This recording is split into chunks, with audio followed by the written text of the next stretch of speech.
Hello, welcome back to my channel. I'm Brad, if you don't already know, and I hope you've all had a really nice week and enjoyed last week's video. This week I just wanted to get this Tilda quilt complete. So obviously last week I completed the quilting, and my intention was to get back to it straight after the next day, but we had a bit of bad news. Our goose Rambo was hit by a car and sadly didn't make it. So that's knocked me off my feet for a couple of days. But I'm hoping this will take my mind off it, and you guys can help that too. Life, always something. I think when you're kind of feeling like things are just about getting there, something else comes along and throws in a curveball. But I suppose that's just one of them things, isn't it? But anyway, so on to this week's video. I want to get this quilt completed. I am kind of sick of the sight of it now, as much as I love it. I always find that you get really excited to start a quilting project, and as much as I love the process, after a few weeks you are kind of done with it, aren't you? And you want to move on to the next challenge or next thing on your list. So that is in my goals today. So first of all, I'm going to bury my threads, and someone recommended this self-threading needle. So these are bohin self-threading, and apparently they're ideal for burying the threads. So I'm going to give that a try now. I'm sure it is, because the other needles I always struggle to thread a needle at the best of times, and because of where they are, the needle threader never seemed to work very well upon where they were. So these are going to be ideal. I have just tried it quick, and they are fantastic. I won't be looking back, not for this project anyway. What I wanted to ask is, when you are quilting, say for instance in the middle of a quilt, at the start of that line of stitching, I'll bring the bobbin thread up, keep that on top, and then I'll thread it in later. When it comes to the end, how do you lot finish? I'm a bit unsure and confused about the whole thing. I've watched loads of videos, I've done loads of research on it, and I can't seem to get a clear answer. At the moment, I'm backstitching to secure the end. Only literally like by one stitch, and then I'll obviously go forward. But I am not necessarily a big fan of that, because you can see it more so than the other stitches. And I know I'm being very self-critical, and I know in the grand scheme of things, anyone using this quilt or buying this quilt wouldn't be able to see it, but I know it's there and it bothers me.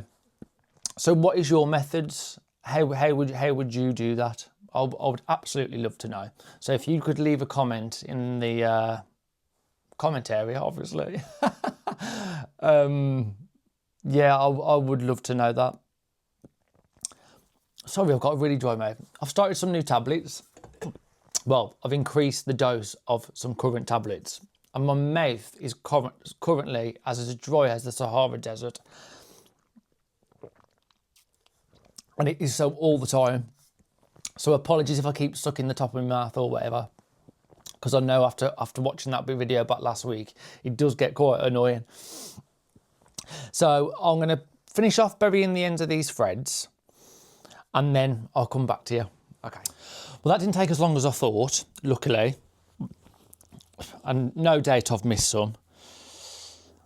Yeah, I can see one already. So I'll do that as I'm talking to you. So yeah, I don't know who recommended this needle, but I've got to say it was well worth the investment. I say investment, they weren't dear, but I'd never heard of them until it must have been a YouTube video. Well, it's got to be, yeah, I suppose it is. But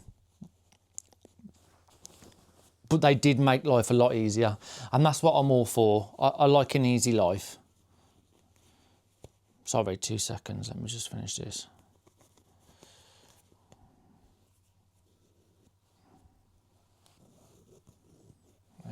Do it again. Yeah, so I've already picked the binding that I want. I picked it before I started making the quilt. The pattern called for a stripy binding. No, it didn't. No, it didn't. I've had a stripy binding. The pattern called for a scrappy binding, using the fat quarters that were left over from the blocks. But I just think, I think the fabric's too nice to cut it up even more and do that. And plus the scraps I've got left over, they're only quite small.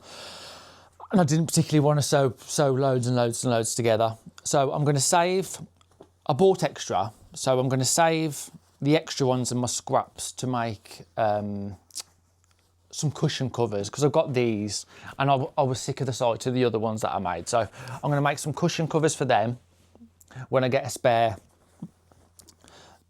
half a day or whatever. This was the binding I chose.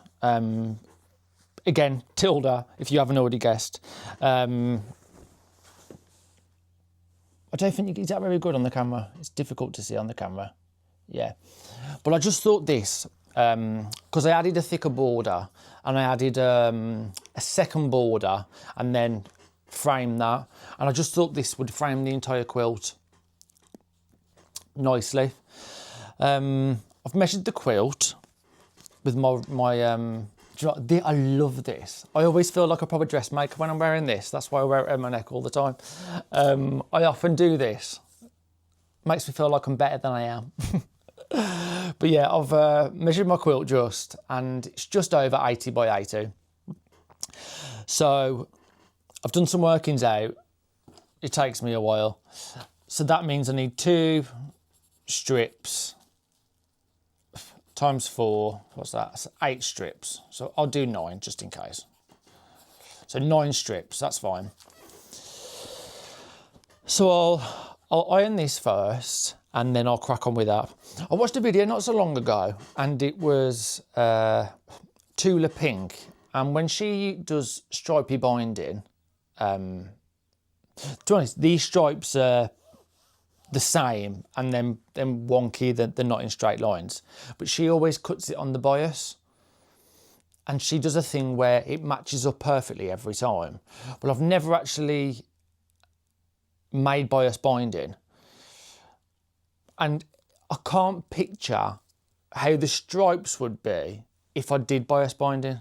Does that make sense? So I know that if I cut these width for fabric, I know where the stripes will be. But bias binding, I can't picture how they're going to be on the quilt. So maybe that's something else I'll do in the future. Or if the stripes on the binding are all different colours. Yeah, let me know your suggestions on that. So yeah, I'm gonna get to ironing this, square up the quilt. So this is the job I don't particularly enjoy. So I normally have to get on the floor, put loads of cutting mats on the floor and then use my rotary cutter. But I might just use my scissors today and do it that way. I think it might be a little bit easier. So I might clear the table and do that. But we'll see. I always second guess myself. Do you know what I mean? I always think, well, what would they do? Or what would he do? Or she do? Or... Because once you cut something, it's too late then, isn't it? You can't uncut something. That's what I'd like. I would love like some quilting friends where they could come round here, or I could go around there and we could spend the day quilting together or sewing together. I would just love that. I've been looking at these sewing retreats, and I thought that might be quite enjoyable. But I think maybe I'd feel a bit out of place. I don't know. And then I wouldn't want... I've been to groups before, and the people were amazing. They were beautiful. I loved them all. But they kind of put their take on it. No, you're doing it wrong. You need to do it this way. No, you're doing it wrong. You need to do it this way. And I'm very much, you need to do what feels right for you. and don't do what anyone else tells you to. They call them the quilt police, don't they? I'm not one for all that. I think do what makes you happy and comfortable for you. But if any of you guys want to come round and spend the day sewing with me, you're more than welcome. Even better if you live in a different country where it's a lot warmer than England, because today is absolutely freezing. I can fly no problem. I can bring my equipment. I'll be there in a heartbeat. Okay.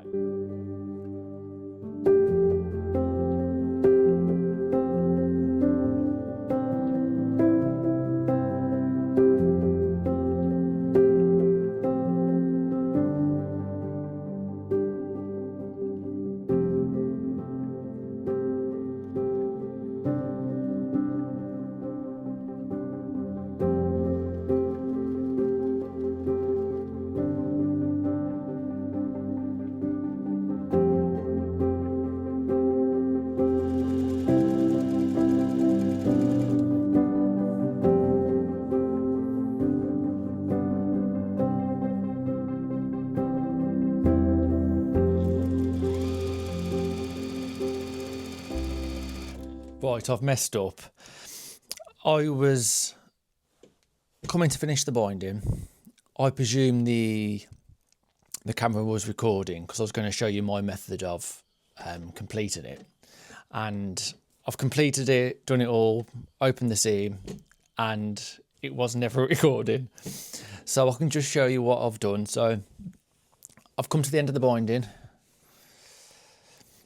And you lot probably know your own way of doing it as well, but I just overlap it by the same width of the binding. So mine's 2.5, so I overlap it by 2.5, cut it with a folded corner clipper, sew that together, and then that creates that. So I've got literally a few inches left to sew and the top bit is complete. And then all that's left to do is my favourite part, as I've said, the hand sewing. So let's do it together, huh? I've got to be honest,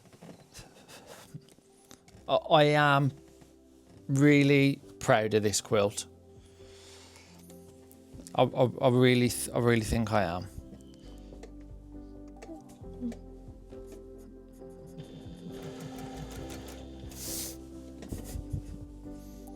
When you look back at your early work, and when you first start out, you see that and you think, oh well, that's good. Like I've only just started, and then even in just over 12 months, the difference is incredible. Really, I have worked so hard to try and become good. I feel like things are finally starting to click. And don't get me wrong, I've got like so much more to learn. I don't think we ever stop learning, do we really? But I am absolutely chuffed. Never in my life did I think I would be quilting, and I'm just, I don't know what I'd do without it.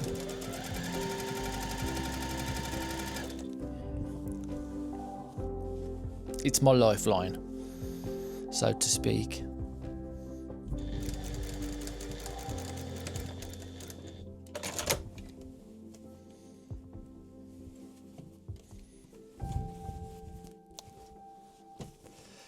I'm just going to go and press this, and then I'll come and have a chat with you. Right, I'm finally done.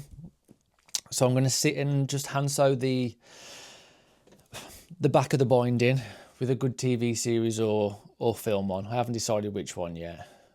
My normal go-to is All Creatures Great and Small or Vera or something along the lines of that.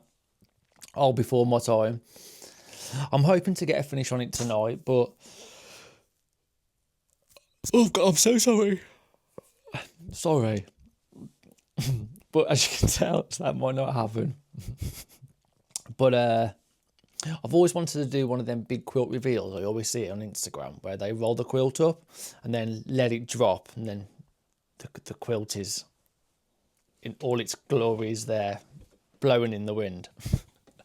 So I'm going to try and get that take tomorrow. And fingers crossed that works out okay. So I'm just going to end this video by saying thanks so much for watching.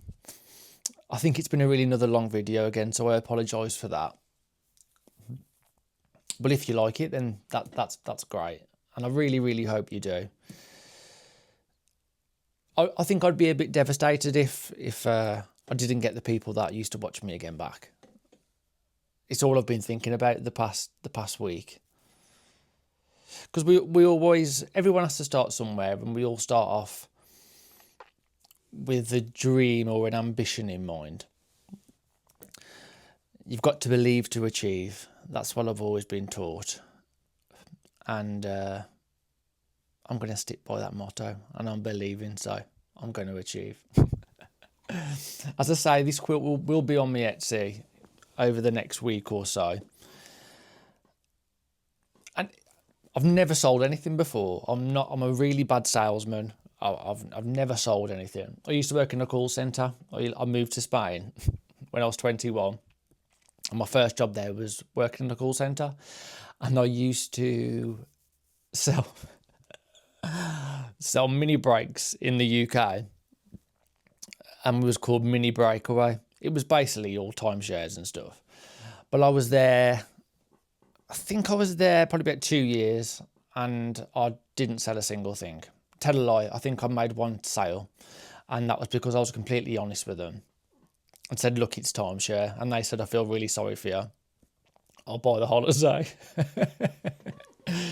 Because I felt guilty, because they've got a target audience, and their target audience were of a certain age, and that's not my character. That's not the person I am. So I just used to phone up and have a conversation with them and tell them the truth. So I never really got any sales. So why they kept me, I'll never know. But they just seemed to really like me there, so I stayed, and it was all commission based. So the basic pay was absolutely shocking.